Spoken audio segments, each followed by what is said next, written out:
At the end of the round, Kantara has searched one of the search locations and found a recon kit, which is useless to him because it just duplicates his sleight of hand skill. Oh well, reinforcements are imminent. Here we are doing our best to rush to the objective. Belvoir doing their best to heal everyone as we go, but it's not looking good. Awareness has ticked over to 18. Here are the reinforcements spilling in. We've got some horrible stuff here. Spores. If there's one thing that's going to kill me, it's spores. We've got minions, assault grunts, and a poison mist venom beast. Right, Acolytes and Soul Snatchers get a scout move. Let's do that first. Sergeant Nephim continues to rush with the nerve gas. Sister Mirabelle and Brother Kantara are just holding and resting a little bit. Sister Belvoir has healed herself a touch. Has come round the corner and is going to blast that Soul Snatcher with a spell, Admonition. We're going for 3 caster points, so we need a 3 or better for it to be successful. Yep. So you are admonished. It's an AP4 hit. But the Soul Snatcher dodges the spell. Alright, Belvoir, you better see if your shotgun can do anything. You advanced that position, so 6 is to hit. Nothing. Oh dear, you're dead then, aren't you? The Soul Snatcher comes tearing down the corridor. Heavy claws. Quality 3, 6 dice. It's going to be painful. We have got 4 hits. 6 is to block. Nothing. Yeah, Belvoir's down.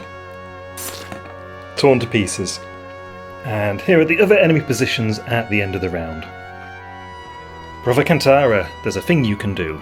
So you can help Belvoir recover if you take on 3 stress.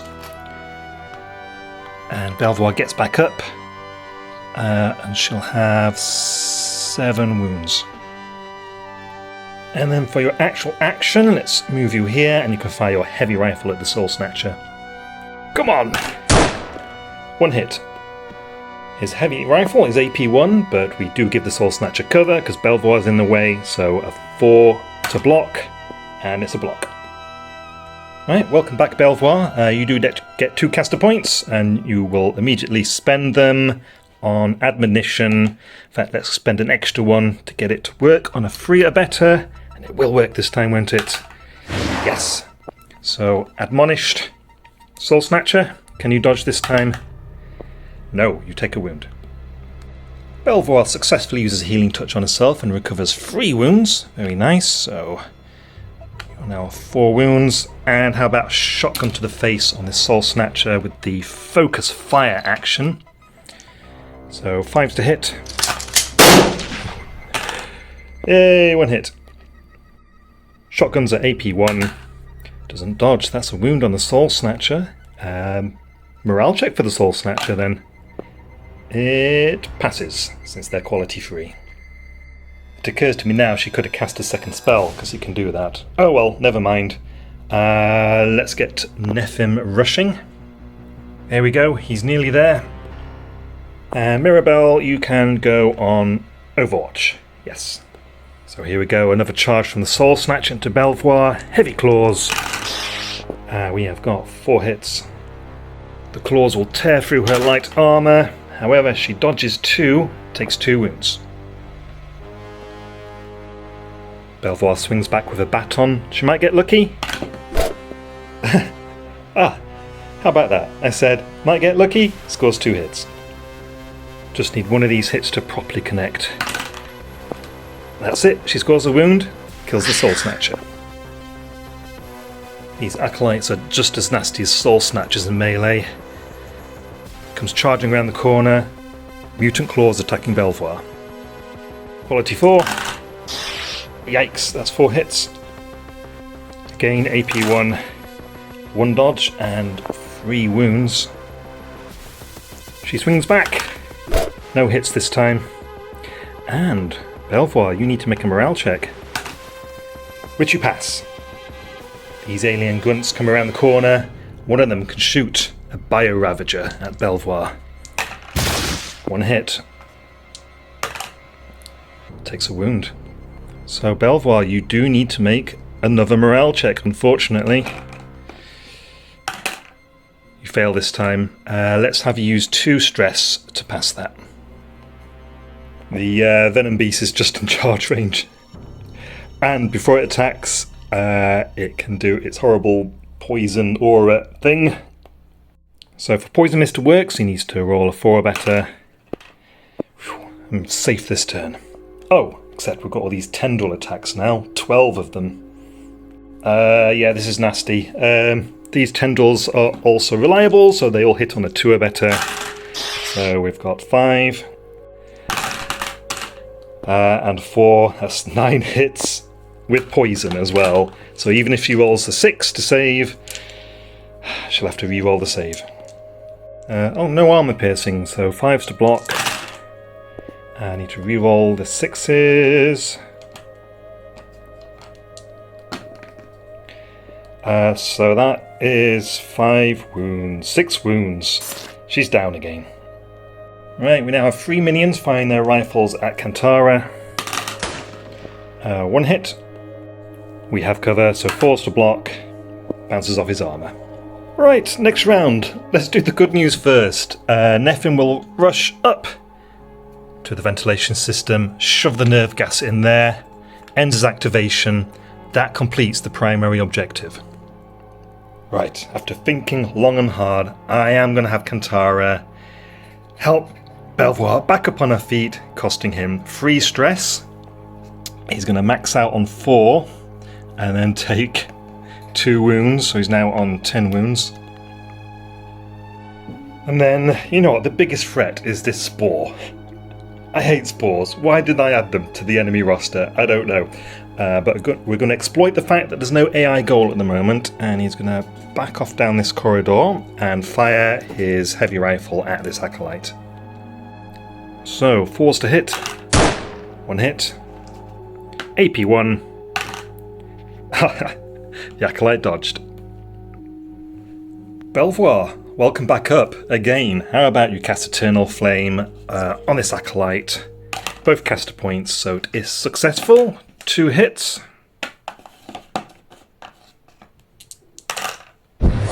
And 1 save, 1 wound. And then she'll take a retrograde maneuver into the corridor and fire her shotgun at the acolyte again. Missing. She still has a skill action, so Healing Touch on herself, restoring 1 wound. That's miserable. Sister Mirabelle, she's going to ignore my order to stay hidden in the corridor. For now, she can't help it. She's going to come out here and use her flamer on the acolyte. Flamers are reliable. It's a hit. 5 to block for the acolyte, who dodges, and it's a blast weapon, so 2 of these assault guns are also hit, and they burn up.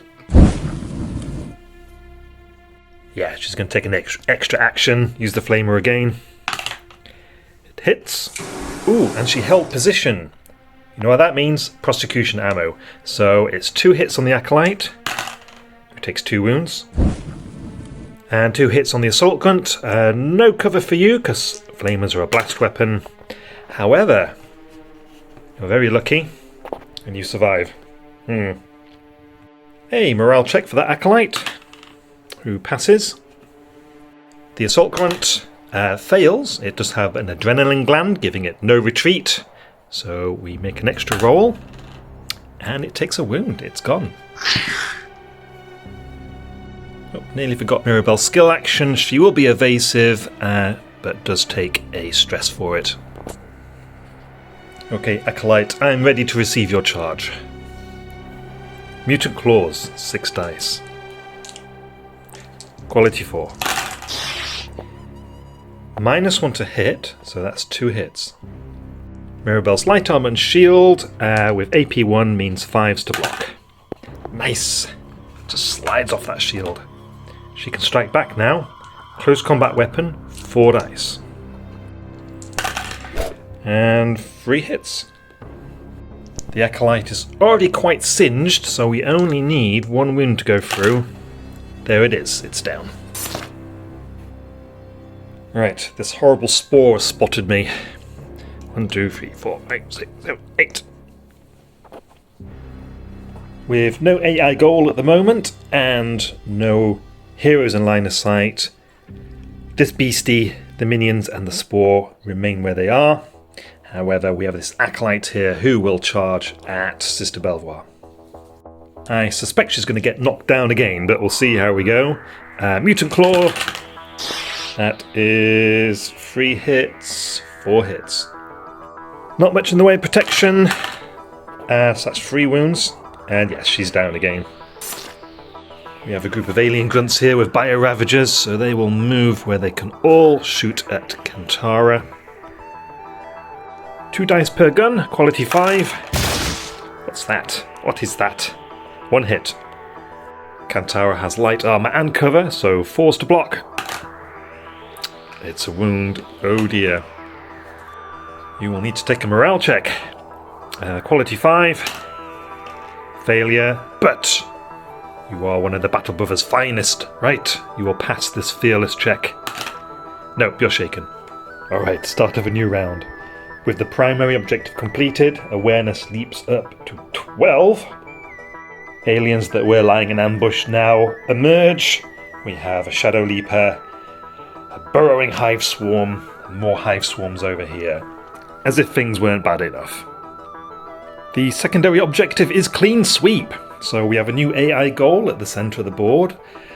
And my objective will be to defeat all the enemies in the next set of reinforcements, which seems incredibly unlikely, considering I'm not going to be able to even handle these aliens, I don't think. Right, Kantara, all you can do is unshake. 1 bleed token for Belvoir, and yes, I realise now I was forgetting to do bleeding for Sergeant Nefim when he was down earlier. Oh well, what can you do? Spores need dealing with at range. So Mirabelle, do not go charging into close combat. You're going to have to run away. A flamer is not a good weapon to try and kill a spore with. So with a rush, that will get her here. Nefim, I guess just wait there, yes. So all the Gribblies with no line of sight on a hero right now will make their way to the centre of the board. Let's do that. Yeah, I'm not going anywhere near that. Right, if we just move Belvoir to the side for a moment. This acolyte is going to charge with his Mutant Claw and fall over. Come on. It was the right distance for a heavy charge, so he's hitting on freeze. Yikes. Kantara's light armor means nothing here. And so he's down. Right, there we go. That's it. We're done. I'm calling it. Mirabelle and Nefim escape. They release the nerve gas into the ventilation systems. All the remaining Soul Snatcher cultists and aliens in the hive perish, and we complete the entire campaign.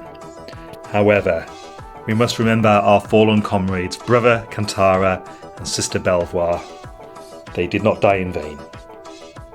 Or did they? So, after all that, Nefim and Mirabelle do both level up to level 7, and they both receive a dexterity increase.